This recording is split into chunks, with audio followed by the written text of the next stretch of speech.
పట్టుకొని అన్ని తోలుకొని పోవాలంట వాడు వాకింగ్కి. ఎక్కడ పోతున్నారా? షీరాగాని కాడికే తార్ కట్టె తీసుకోబో. కట్టె ఇస్తా ఉండు.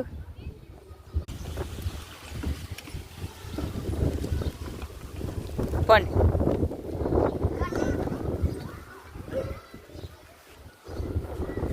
ఉరుకొద్దు తార్.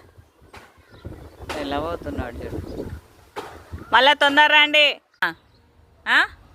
దా. వంట మధ్యాహ్నం పెట్టినానండి అన్నము. మళ్ళీ ఇప్పుడు వచ్చింది పాపం అండి. దా వచ్చిందండి. మమ్మ కావాలంటే పెడతానని చెప్పినాను. దా తింటున్నాయండి. కొద్దిగా అయితే మిగిలింది. నువ్వు తిను. వాడిని తొలుకొచ్చి తినబెట్టి పోతుంది. పక్కకు కూర్చుంటుంది. అద్దు తిన్నాడండి. మధ్యాహ్నం రాలే వీడు. ఎక్కడ పోయిండేనో.